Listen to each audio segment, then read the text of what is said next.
Welcome back once again to your number one source for information, education, and inspiration on the most underrated career opportunity in business today, a career in the insurance and financial services industry. And this is You Should Get a License. My host is, well, I'm the host, actually. I'm going to say, my guest is the host. Maybe he could be the host. Who knows? But my name is Paul. And I'm your host. And I'm here today, actually, with someone who is very well respected, very esteemed, in this industry. And what's also pretty awesome is that he's still a young guy, so there's a lot of momentum and impact left in his career. I did not realize that he was a top 35, under 35 in 2023, which is the year we just coming out of, So, an award-winning professional, agency owner, third-generation agency owner.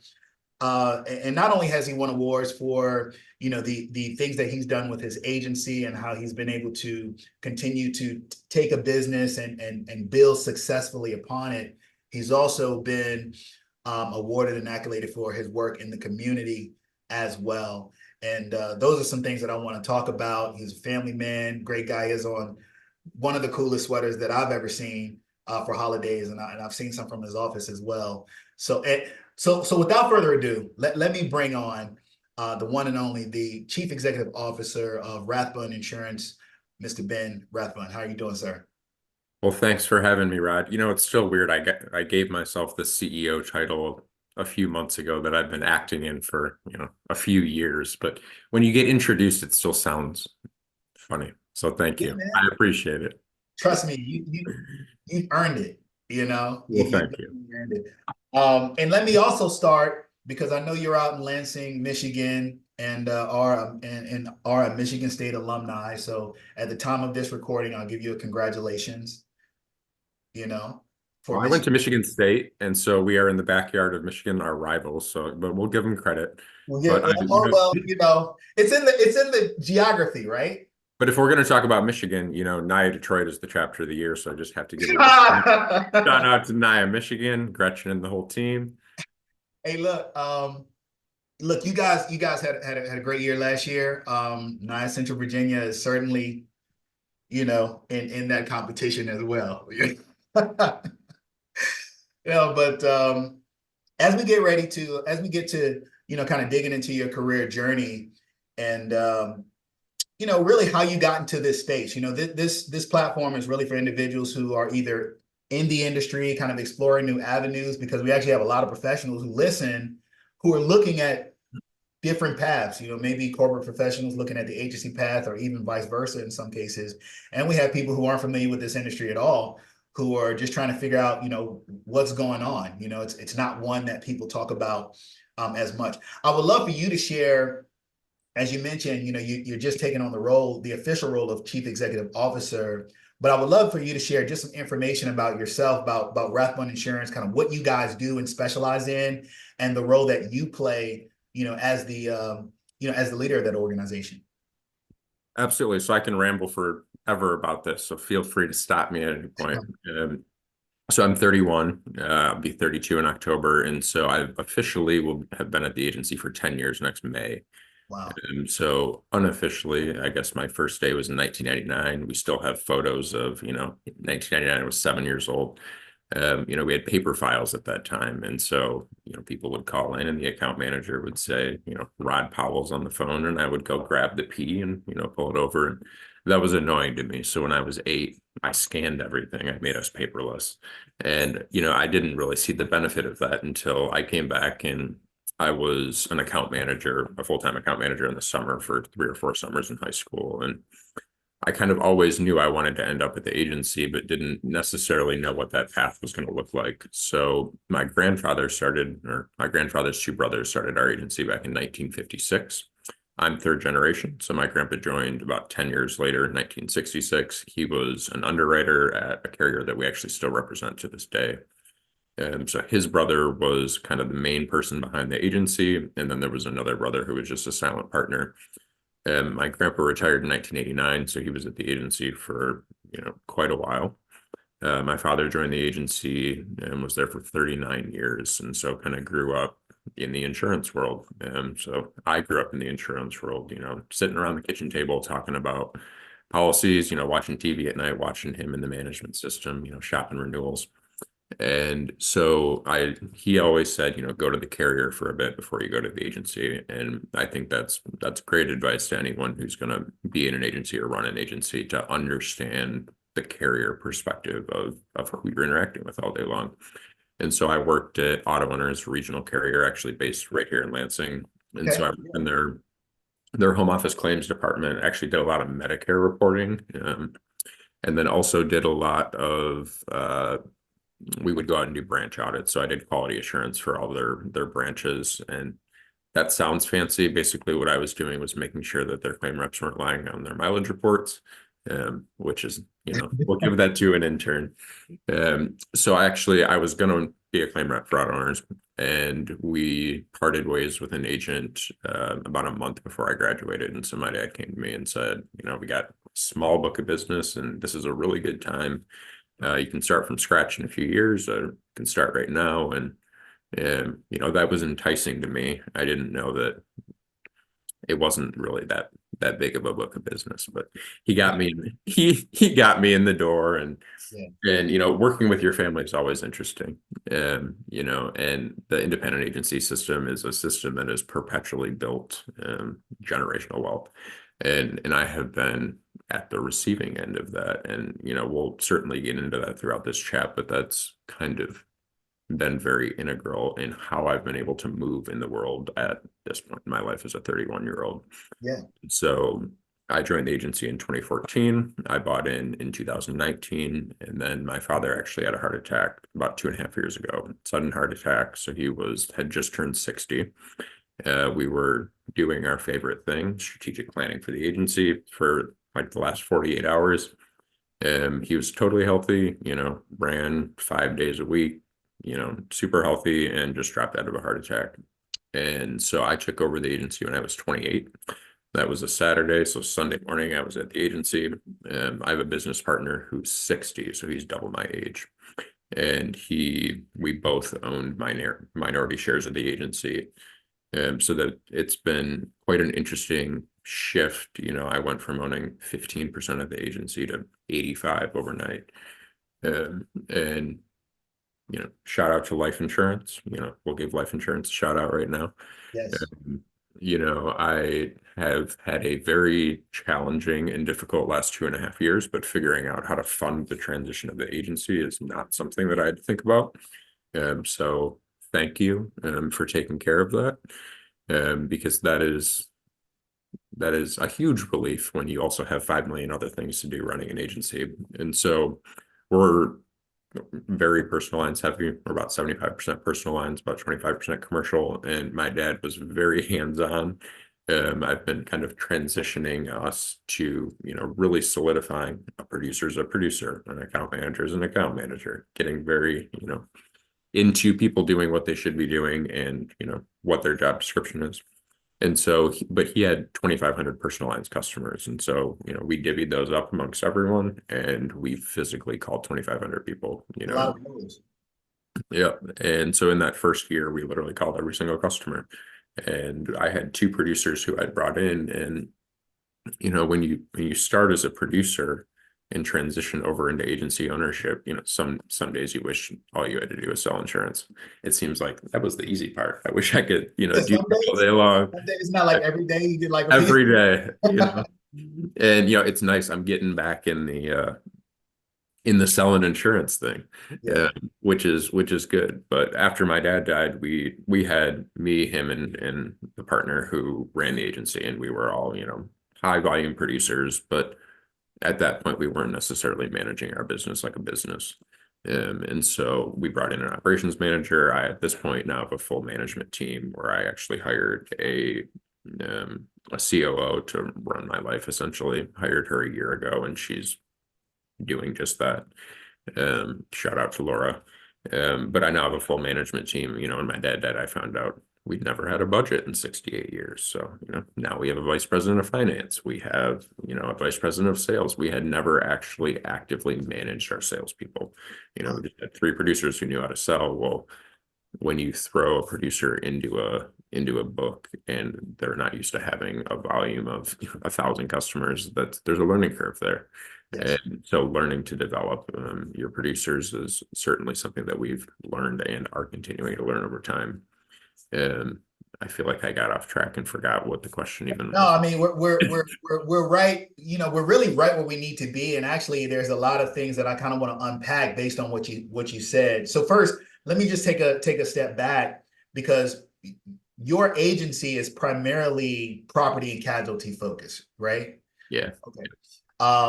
So just for those who might be listening and aren't familiar with the terminology, when you're talking about personal lines, you're talking about homeowners, um, auto insurance, you know, umbrella coverage, for individuals, things of that nature. And then when you're talking about commercial, small businesses, primarily, like larger middle market, what type of stuff are you doing in the commercial side?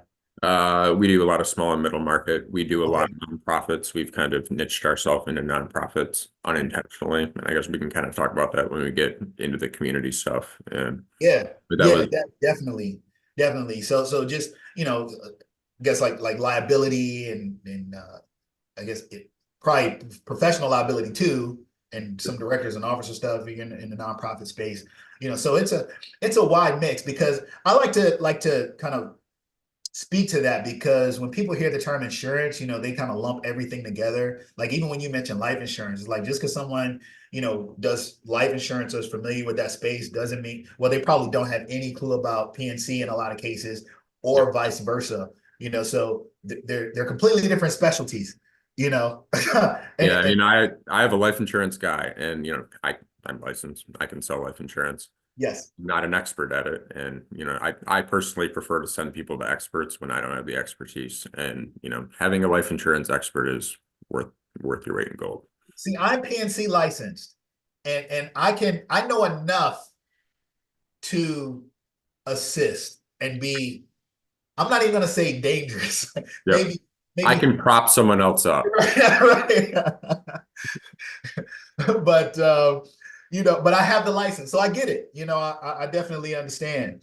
Um, Normally I like to kind of take a step back and talk about, your childhood and like what you wanted to be when you were growing up, because insurance is usually a career path that people discover a little bit later or by happenstance. But for you, you were growing up inside of the agency and you mentioned, I always knew that I was going to work in the agency in some capacity. Tell me, okay, go ahead. Go, okay. I was going to When did you say, know that? When was that a thought? I mean, you could ask me what I want to be when I grow up. Because I find this interesting. I had an executive coach after my dad died who helped me basically put this plan together for my new management team. Hmm. And he made me write my obituary, which sounds like a very morbid thing to ask someone to do after their dad just died. And I wrote my whole obituary, and in it, I want to be a college professor. And I hear just today, are you now a professor? I am. That Yes. is super exciting. Yes. And so, the goal is to make the agency in a place where I can also be a professor. So Uh, that's what I would like to be when I grow up. And I think you can certainly attest to this. And you speak on this often. Insurance is education. I'm an education company, and I assist people in figuring out what their risk exposures are, and pairing with the best way to manage that risk exposure. And at the end of the day, that's really no different than education. I like to say I don't sell insurance. I assist people in their purchase of insurance. Absolutely. And it's interesting when you take an educational approach. We do a lot of work in schools and mentoring and trying to bring more people into the industry. And there's such a parallel there when it comes to bringing students into the industry and bringing, customers into our industry, just from an education standpoint, understanding what you're purchasing.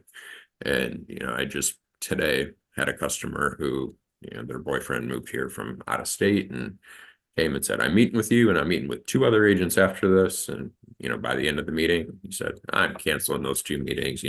I appreciate that you sat here and educated me on, we went line by line. This man had a lot of questions.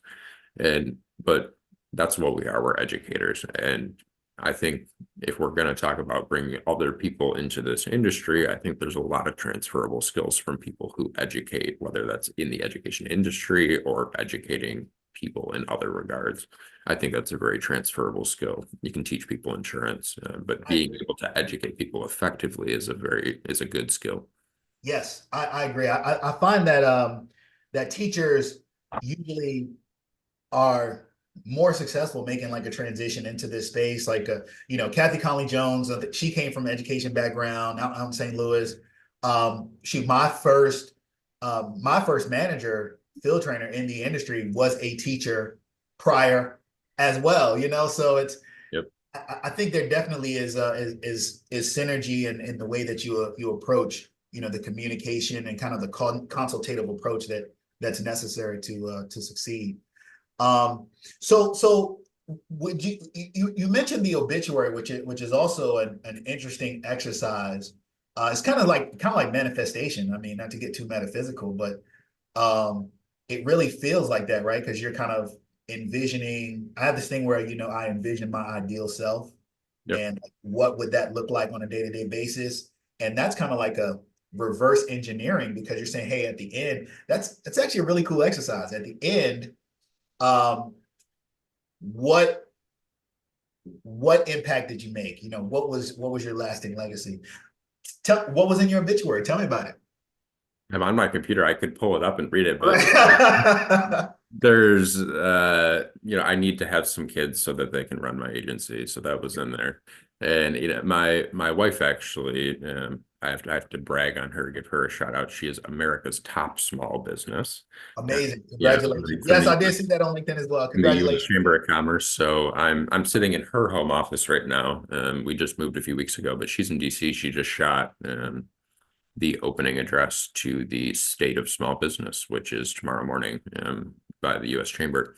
But she's in a fan business also. So she runs a music store. It's her family. They sell banjos, guitars, ukuleles, mandolins. Very nice. And when I say my wife runs a music store, they're like, "Oh, that's cute." And I'm like, "No, she has like 48 employees. It's 32,000 square feet. They've been shipping internationally for 50 years. It's a lot bigger than my insurance business." But I guess one of the main things in there, which I'm a big proponent of, I love that you say, what do I want myself to be? And then how can I, back those habits into getting there? And things don't just happen. Like you have to go happen to things.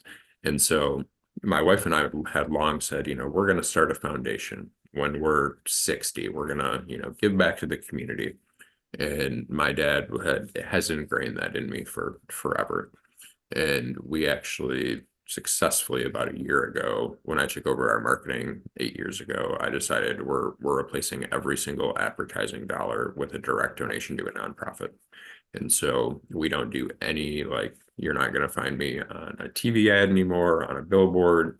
And we still spend the same amount of money, but all of that is just a direct donation to a nonprofit. And then we just promote that and promote the nonprofit. So I do a monthly program called Quilts for a Cause. We give $1,000 to a different nonprofit every month. And we've been doing that since 2014, so almost 10 years. And then we do sponsorships and things outside of that. But when my dad died, if we're going to talk about like generational wealth and what a license and an agency can do for you, I had this very weird feeling. I had bought roughly 15% of the agency, and I was buying this owner out, and I was used to getting those nice profit sharing checks at the end of the year and signing them over to someone because I was buying them out. And then my dad died, and I inherited 75% of this agency. It's been around for 68 years. And it's this weird, like, I don't know if guilt's the right word, but I'm like, man, I'm 28 and I have to work really, really hard to keep this agency afloat. And, I'm not saying that's easy, but I just felt very blessed and fortunate. And I had this feeling like, let's just do the foundation now. And so I called one of my friends who helps set up nonprofits, and I said, can you just take care of this for me? And so we filed the paperwork 2 days after he died. So he died August 21st, 2021. We filed August 23rd. So it's called the For Good Foundation. And what I found out when my dad died is he's always been very philanthropic, but there were all these things coming out of the woodworks where I would find like he supported this and this that I didn't even know about, and things that were he hadn't really like he wasn't doing it for the publicity. And so like hearing he actually I found out he had a fund set up called the Someone's Watching Over You Fund. And every year it would do something different. Like one year, someone got out of jail and needed a car to get to work. So he just bought a random person a car. They had no idea who it was. And he would do something like that every year, just not tell anyone. I had absolutely no idea it happened until he died. And so we set the For Good Foundation up, and our mission is literally we do good. And so that looks, we're figuring that out. It can look different, just in the And conversation. so, we support a lot of nonprofits already. And so in the beginning, it's been essentially a check writing foundation where we're supporting the different organizations that, we already support anyway. And so we got married. I had my anniversary a week ago. I got married New Year's Eve about a year ago. And I got married on New Year's Eve on like 6 weeks notice, and I was already engaged, but we got married in our backyard, and we got back from my brother's wedding, and all four of my grandparents are alive still, 89 or 90, all four of them. And they couldn't travel to Chicago for my brother's wedding. And so we said, we're getting married in 6 weeks, so everyone can come. And so we got married in our backyard, and we had 15 people. And then the reception, we invited 600 people to our backyard, and we had 450 people show up, and we threw the best New Year's Eve party of all This time is in Michigan. in Michigan. Oh yeah, we got a tent and heaters Okay, right. but it was the first fundraiser for the foundation. So Oh, wow. we reached like 30 and 32 at that point. And I'm like, I don't need a new set of silverware. I would like people to donate to the foundation so that we can support the organizations we care about. And so we moved a few weeks ago. And so of course my wife comes to me mid-November. We're going to throw a New Year's party for the foundation, of course, while we're doing 5 million other things. And so we pulled it off. We threw a gala on December 30th. We had about 250 people show up. And we partnered with another organization called Lansing Save, which actually opens child savings accounts for all students in Lansing School District. So they get a deposit when they're in kindergarten, they get deposits as they go on.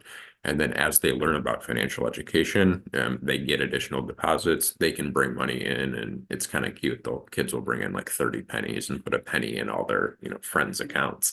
Yeah. And then the thing that I think is super unique about the program is they also get more money in their accounts when they go and teach their parents or guardians the financial education and plans that they learned in school. And so it's a lot of times that knowledge isn't known in the household, and so they get to bring Absolutely. it home and then actually get paid in their account. So we're going to keep doing that every year and partnering with a different organization every year. So that's been really cool to had it not been for the agency, I wouldn't have the capacity to have set up the foundation when I was 28 years old. Absolutely. And I wouldn't have had the capacity to support all of these nonprofits in a way that is really meaningful to me, that I wasn't planning on doing it for 10, 15, 20 years down the road. Yeah, yeah. Now let me ask you a question. Happy belated anniversary, because we're Thank you. pressing the year. Um, what you said that a lot of the things that your father was doing, he had been doing, but you weren't aware of it. Where did that come from within you? Because you could very easily say, hey, I'm taking over this agency, 28, man, I'm gonna ball out, I mean, where did that So, come from in you? I mean, he certainly was very community driven and minded. He did plenty of community work that people knew about. It's not like he Okay. was privately, like he did all this private stuff. He also publicly did a lot of community And you stuff. were seeing this as well in Yeah. for years. And so I guess, I mean, that came from my grandma and grandpa, that, that's gotten passed down. And, but I think if we're going to kind of connect this back to getting a license in insurance, is insurance has given me the opportunity to put myself in front of so many community members, like constantly. And I kind of joke sometimes that like I get to be the TMZ of insurance, but like I know what's going on. I know what's going on in the community because when you have, 2,000 personal lines customers and all these businesses insured, you get the tea because you're talking to people all the time. Yeah, And everyone needs insurance. And so I like being able to, while I love selling insurance and managing a business, my favorite part of being in this business is being able to connect people and, talking to this people and being like, oh, you have this community problem, this person can solve it. yeah, And that's the most rewarding thing to me is being able to connect different people who can solve legitimate problems that we're having in our community. And I think that as selling a product that people need to buy and having that much contact with so many people, I don't know that many other industries that give you the ability to have an impact on that many people, yeah. which I think is super cool. It's a strong it's a strong point because you know people do think about the money that you can make inside of the industry, but one of the things that I've often heard is that the insurance and financial services industry is really a vehicle, to do other things that you want to do. Like I know that you run an agency.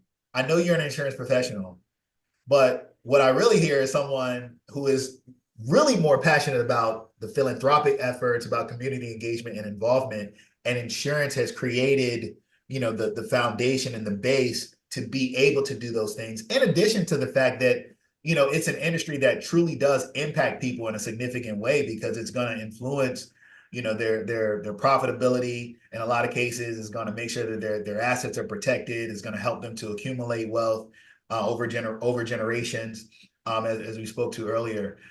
Is Well, I mean, that I'm not about gonna right? lie, I'm bougie and Yeah. I gotta keep up.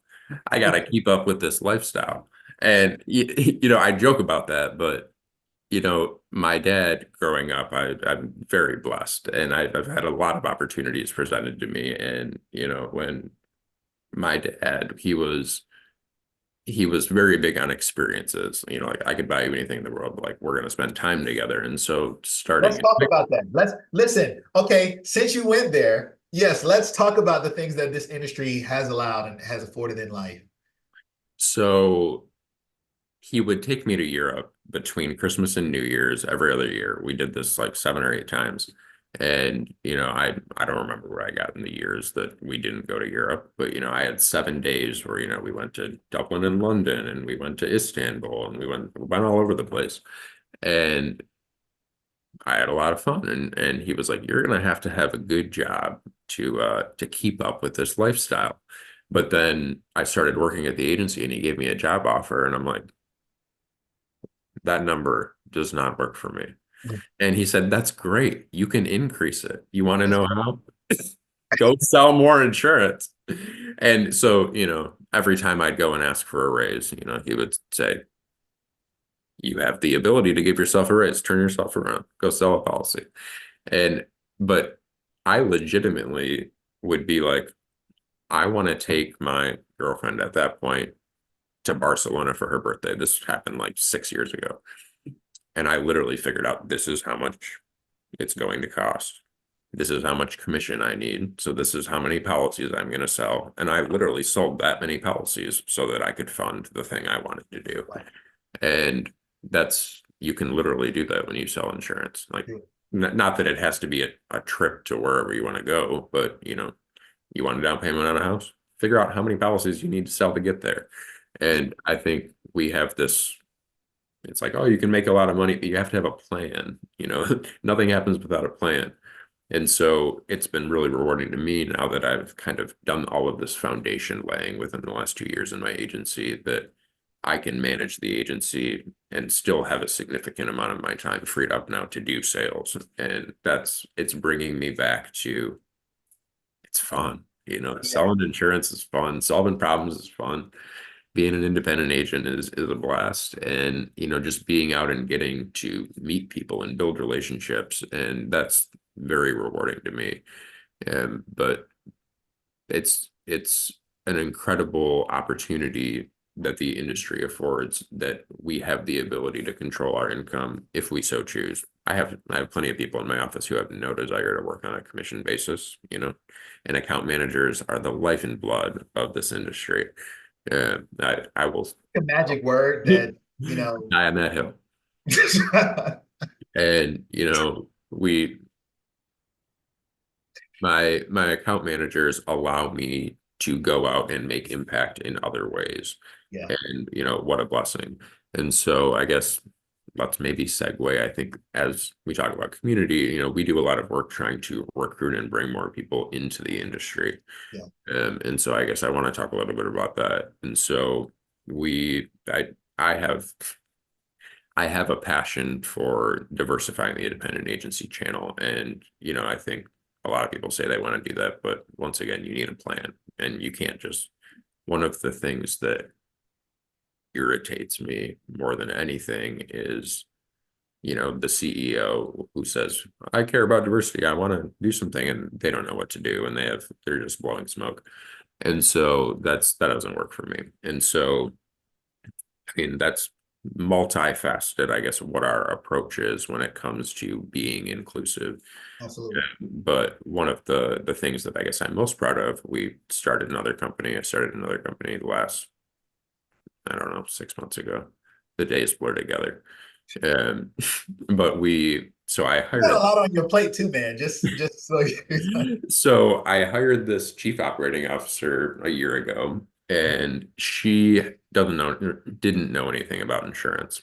And she's incredible, and her experience has historically been in administrative HR operations.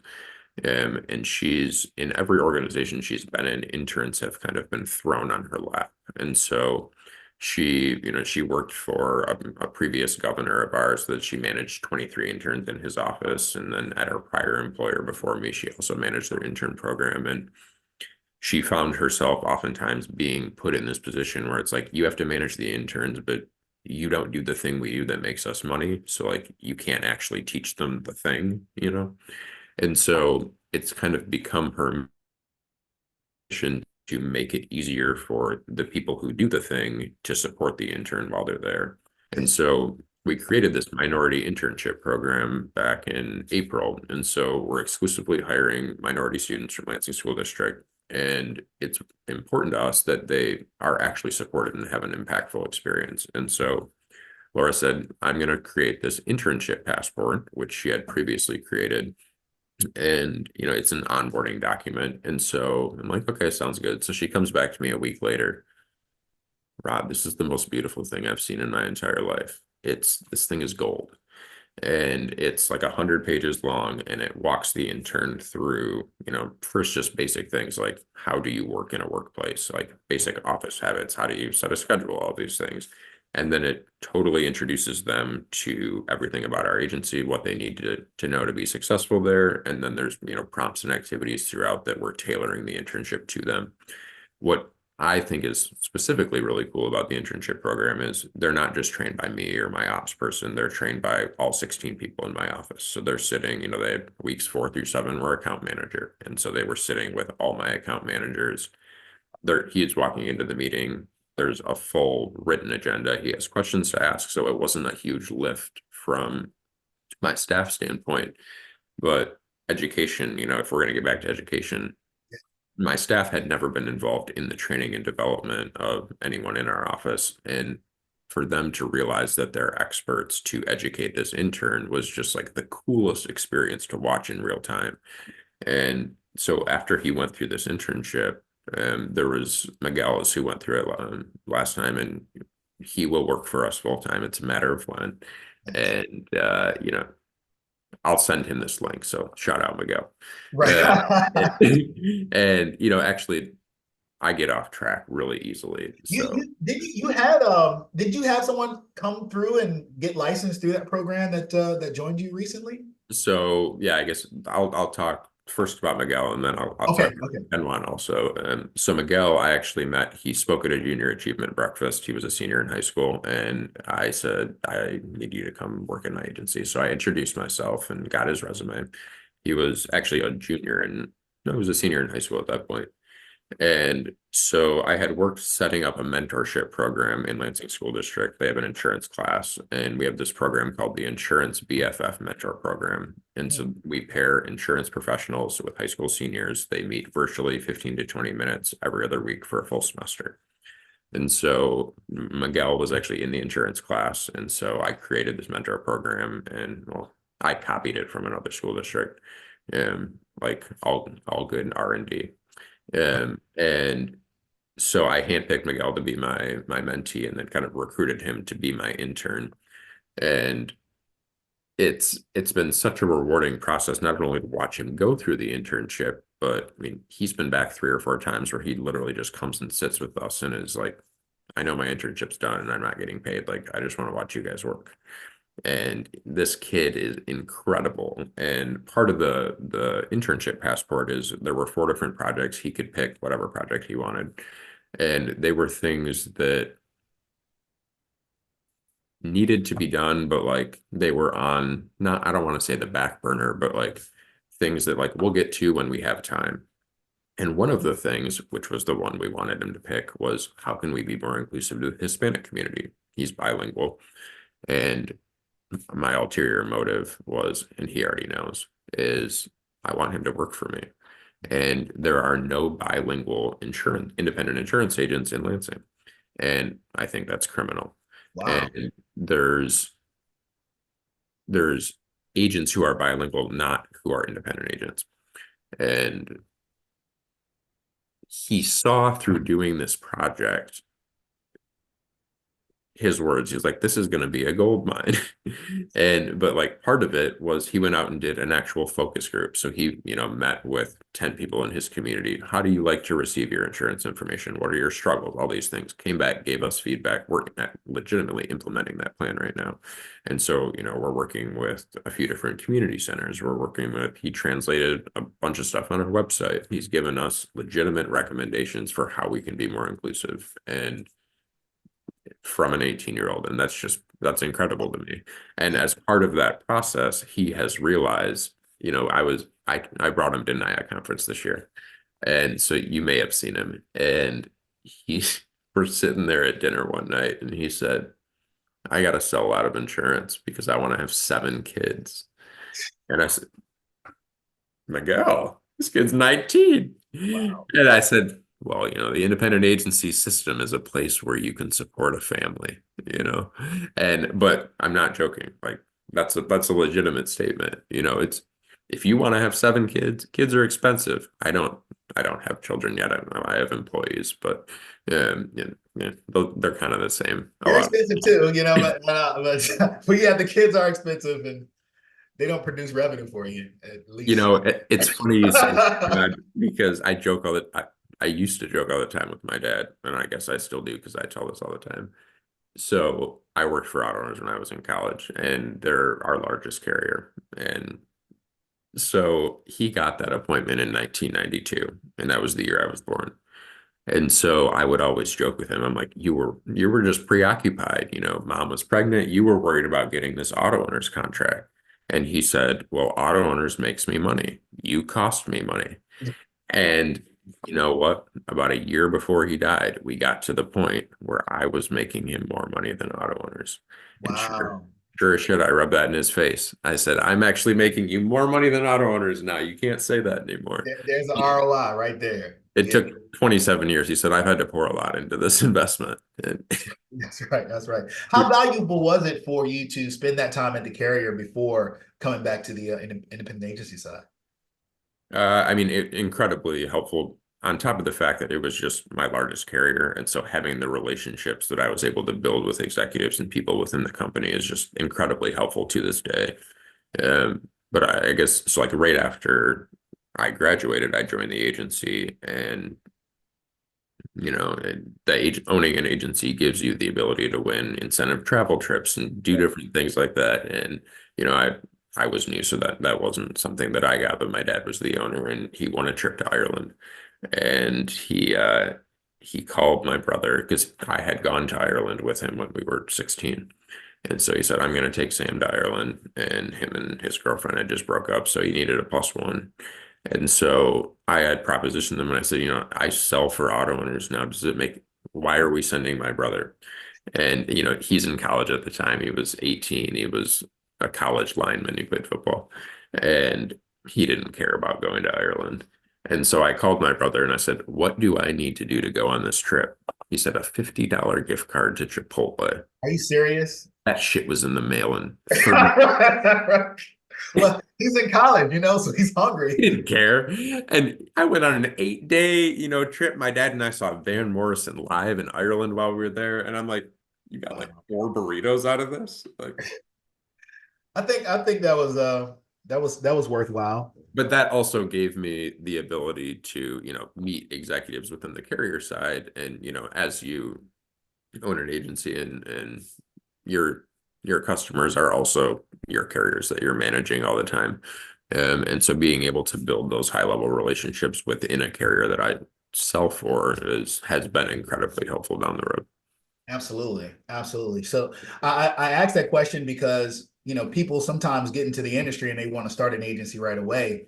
But even with you growing up in having the independent agency experience, being immersed in that environment, you still found value in going and spending some time, with that carrier and then bringing that knowledge back. Did they know that? I mean, they had to know that eventually you were going to leave and go back to Oh your yeah, they knew. agent.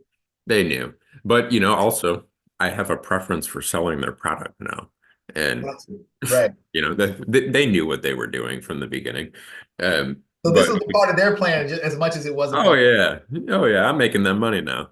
And so, but I think it's interesting.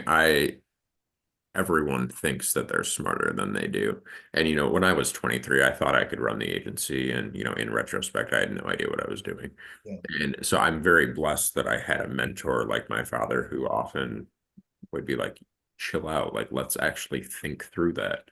And so there's a lot of things that I've had the ability to do now that I'm running the agency. I'm going to be honest, having this amount of authority like 5 years ago would not have been good. Would not have been good. Let's And let's talk about that. Let's talk about that a bit because that's actually a question that I had for you. Kind of going from an agent, right? That kind of a producer in the agency to agency owner having to manage, train, once again, hire, set up the infrastructure. What what was that experience like? And obviously it's made a big difference, but I would love for you to kind of speak between the differences of those experiences to individuals who might be agents right now, but say, hey, I do want to build an agency and I do want to grow and scale. different skill sets. Owning an agency and selling insurance are wildly different skill Yeah. sets. And you can be good at both of them, but you have to work at being good at both of them. And I didn't get good at selling insurance by not selling insurance. And as as the agency progressed, it's always been very important to me that like we need to manage this business like a business. And so a lot of the perhaps tension in the beginning of me being at the agency was like, we need to have a process or a plan for this. And that wasn't necessarily always received. But we got there. And so as I transitioned through that, my dad and I did a class called Total Quality Agency through our state association, which was basically a crash course in running an agency. And I Mm. I asked for it for Christmas one year. I said, Dad, I want strategic planning for Christmas. And Was so that through the Big I? Was that through the Big I? yeah, yep. And so we did TQA, and part of that was you had to come out with a strategic plan. And so it really made us think about the why behind everything we were doing. And so when my dad died, I sent my business partner and ops person through that course again. And so we've done a lot of thinking about, strategically how we're going to move forward as an agency. And I think one of the smartest things I've done is find smart people. And, it's not physically possible for me to do all of the things that it takes to run an agency to the caliber that I would like. I'm one person. And so it's also been very challenging for me to relinquish, like, I just have to trust that that's going to get done. And, you know, I have full trust in the people around me, and I also have, you know, ways that you can track if that's not being done. And, you know, you're constantly having to manage processes and procedures and people, and that's just a totally different skill set than being a producer. Also, managing people is like the most incredibly rewarding thing ever. And to watch people develop and watch a producer who doesn't think that they can sell a ton and give them the confidence and the skills and the education to do that is, I think, incredible. And so we've always, from like a benefit standpoint, taken very, very good care of our customers, or sorry, our employees. And that's it's, you know, it's interesting. We last time I checked, we pay 47 cents on the dollar in benefits. So we have just I heard you talk about that on crazy benefits. on the slides, and you're like, you guys pay like 100% of the benefits or something like that. Like it's Yeah, something. we pay 100% of our employees and their families' health insurance, and Wow. we reimburse them 5% of their salary for out of Yeah, pocket. it's the best place. You're the best place in Lansing to work. But, you know, it's interesting. Right. When my dad died, I looked and I said, we have really good benefits. We've kept a lot of these employees because we have really good benefits. But like, let's actually look at their job description, and like, let's not have an account manager be someone who we're not delegating the responsibility to, that they have the knowledge and skill set to handle. And so, you know, when my dad died, all my account managers got pretty significant raises. We're also asking them to do more than they were doing before. I mean, there is more responsibility. And so being able to give them that responsibility also gives them the ability to earn more income. And so I think as you transition from being an agent to an agency owner, having processes, procedures, things in place where you can make sure that you're managing your business in a way where you have the people in place who are going to do what they need to do, because I don't babysit all day long. That's exhausting. Yeah, no. I I, mean, just I from what hire I've people I watched, looks trust. like you got some great people over there. You know. We do what we can. We, you know, we did a whole mission, vision, values exercise, which was really cool as a team. And the coolest part was we actually took all of everyone had to write like their top 10 values or top 5 values, and then we went around the table and said, this is my top 5 values. This is why they're my values. And it was fascinating to hear all of my staff talk about, like, well, respect, but like, why is that your value? And so I'm not going to brag, but I'm going to brag. I think we have the coolest core values of all time, which are question everything. I hope I don't forget one of them. I'm going to look really silly now. Question everything.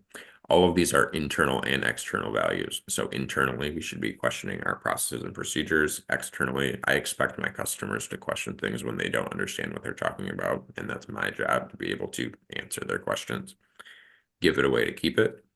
We want to give information away. We also think that when we give information and education away, that's how we keep customers. Play for each other. Important that we're playing together as a team. And I can't believe I'm forgetting our 4th value. We gotta get number 4. Oh man. All right. Be, So be the solution, play for each other, give it away to keep it. It's going to come to me at some point in this interview. I mean, those are, just those ones that that you named are strong. It sounds like kind of reminds me of Ray Dalio and Principles when he's talking about meritocracy and like just the best idea wins. It's like question everything internally, externally. Always be curious. You Yeah, know, and we have a new vision or tagline, which I love, which is being there matters most. And I think there matters most. I just wanted to repeat that to resonate. Okay, yeah, being there matters most. I like it. And, you know, like our core values, internal and external, you know, being there to support my team is my job, you know, being there to support, you know, our customers is my employee's job. It applies. I don't know. I love it. It's also my vision. So I guess No, it's all encapsulating, because it describes, not only your business philosophy, but also your life philosophy and how you engage with the community as well. And I think it's going to be the title of this episode. I actually heard you say it when it comes out. Hey, listen, as we start to, kind of around the corner. I mean, we've talked about, your childhood and kind of growing up at the agency, the value of stepping out, coming back, how you formulated your value system, how important it is to utilize your professional position to engage and provide betterment to the community, the programs that you're doing to kind of usher the next generation of the industry, into the business, which is absolutely phenomenal. And I mean, I love that because you should get a license. I think everybody needs to be exploring it. Um, and even the infrastructure that's necessary to go from just an agent to actually building a business in this space. What is We talked about the obituary a little bit, but what is the end goal for Ben Rathbun? Where do you see Rathbun Insurance when it's all said and done? I guess we've talked a little bit about diversifying the independent agency system, and I would love to be a minority in my own business.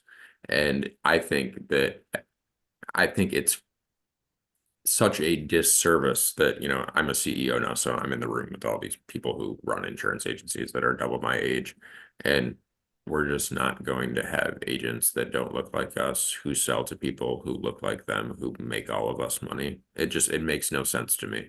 Yeah, And so having more diverse producers, bringing Miguel in, I'm looking at this down the road, like, how am I going to be more inclusive and have people legitimately reflect the communities they're serving? Because I find time and time again, which is why we need to be an education company, is so many populations I find legitimately there are not people able to explain to them in ways that they understand coverage. And when someone comes in and has a claim that was not covered because they didn't understand what they're purchasing, that breaks my heart. yeah, And, so the dream for me is to be able to legitimately provide service to people in ways that they can actually comprehend that. And I think the agency is a vehicle that we can impact communities in a lot of different ways, and that we can provide individuals in different communities the way to support themselves and build their own generational wealth. And so, to be honest, I would like to be, 20, 30 years from now, I'll be at the agency, but I'd like to be a professor. I'd like to be actually, teaching insurance. And that's my favorite thing to do. So and we'll see. listen, I mean, you're well on your way, and I don't know. I mean, just hearing you speak, I feel like there's some type of consumer education course, coming from you at some point, at some point in the near future.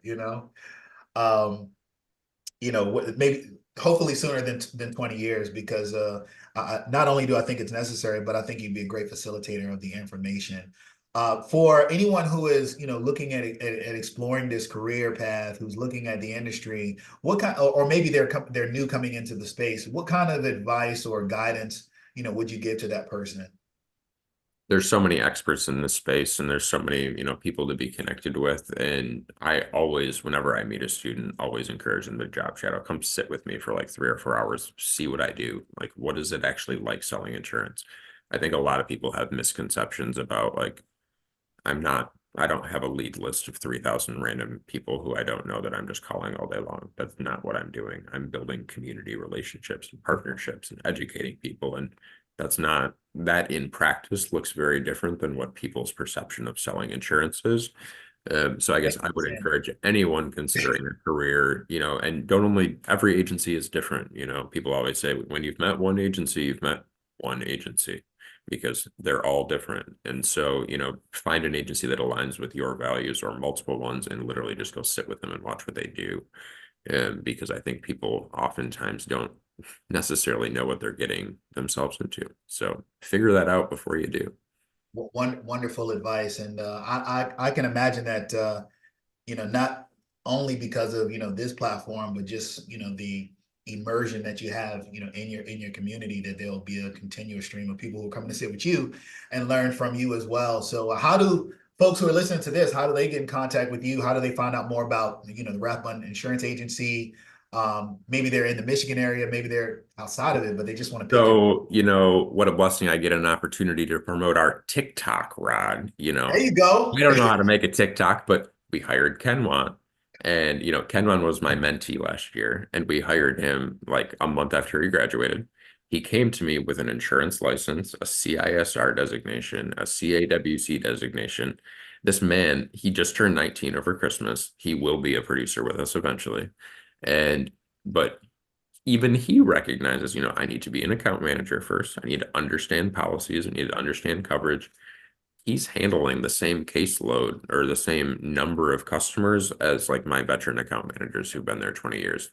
He's Wow. 19 years old and that's just absolutely incredible. But he started our TikTok and, I, my business partner and I today shot a TikTok of Lover by Taylor Swift. I was wearing a blonde wig and he was wearing a Chiefs jersey. So that will be coming soon. But for serious, rathbuninsurance.com. We are Ben at Rathbun Agency is my email, but you can find us on our website. We're also on Facebook, Twitter as Rathbun Insurance, and LinkedIn as well. Is the TikTok Rathbun Insurance as Yeah, well? Rathbun Okay. Insurance. All right. Because we gotta see that Taylor Swift vignette that you have going on there.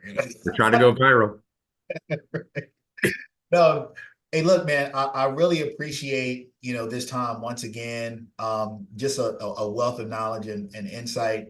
Very impressive, like what you've accomplished in a short amount of time. Well, I thank you. know that you were kind of thrust into it maybe sooner than you anticipated, but man, you've taken it and you've refined it, and Thank not you. only are you doing it like I said, not only on a level of just generating profit, but really impacting people in a significant and positive way. And, we just need more like you, man. Thank you. I appreciate this opportunity and, I'm always a fan of everyone needs a license too. So always I will talk to anyone who's considering a career in the insurance industry, as I know you will, Rod. So, for anyone who's listening who just needs to pick the brain of someone who's doing this, more than happy to talk to anyone.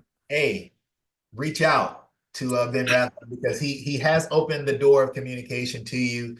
And listen, I don't know where you might be at this moment, in your career journey. If you're a student, if you're a working professional, looking for a transition. But I'll tell you that if you want to take trips to Europe every other year, it might be possible if you heard something that makes you think you should get a license. Until the next time, peace.